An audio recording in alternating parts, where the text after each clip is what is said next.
আপনারা যদি লাঠি ছোটা নিয়ে বেদাতের সংজ্ঞা বুঝান, এটা হাস্যকর বিষয়, ইসলামকে ছোট করার বিষয়। ঈদের নামে জশ্নে জুলুস করতে দেওয়া হবে না।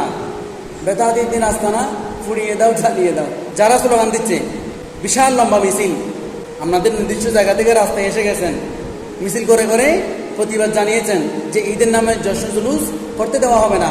আপনারা যে এভাবে মিছিল করতেছেন ওটাও তো জুলুস হয়ে গেছে। আপনাদের লাঠি সোটা নিয়ে যদি হাঁটাহাঁটি করা জুলুস এটা যদি জায়েজ থাকে, তাহলে আমার নবীর আগমনে কোরআন তেলাওয়াত করে করে, নবীর দুরূদ পড়ে পড়ে, নাতে রাসূল পড়ে পড়ে, নারে তাকবীর ধ্বনিতে আল্লাহু আকবার বলে বলে যদি সুন্নি ভাইয়েরা, সুন্নি জনতা, সুন্নি জামাত মিছিল করে, জুলুস করে, এটা কেন জায়েজ হবে না? এটা কেন বেদাত হবে?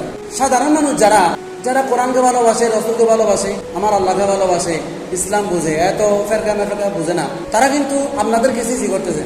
তো যাই হোক, যে সমস্ত ভাইরা বলতেছেন ঈদের নামে জশ্নে জুলুস করতে দেওয়া হবে না, কেন? কারণ আমাদের দৃষ্টিতে আমরা বেদাতি। আচ্ছা, আমরা যদি আমাদের দৃষ্টিতে বেদাতি হই, তাহলে আমাদের আমল, আমাদের এই জশ্নে জুলুস কিভাবে বেদাত, এটা আপনাদেরকে প্রমাণ করতে হবে। আসুন প্রমাণ করতে আসুন। বেদাত শব্দটা তো ইসলামের অংশ, এটা তো আলেম ছাড়া সাধারণ মানুষ বুঝবে না।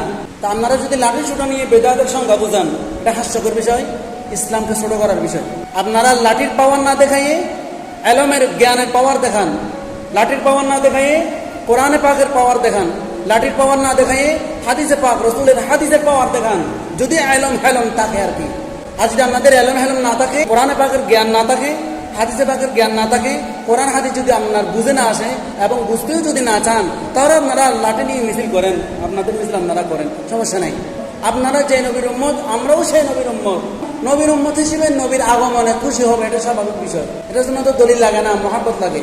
আমাদের আমল থাকুক আর না থাকুক, কিন্তু নবীর জন্য উম্মত হিসেবে আমাদের অন্তরে বুক ভরা ভালোবাসা, মহাব্বত আছে, সেই জন্য আমরা জশ্নে জুলুস করি।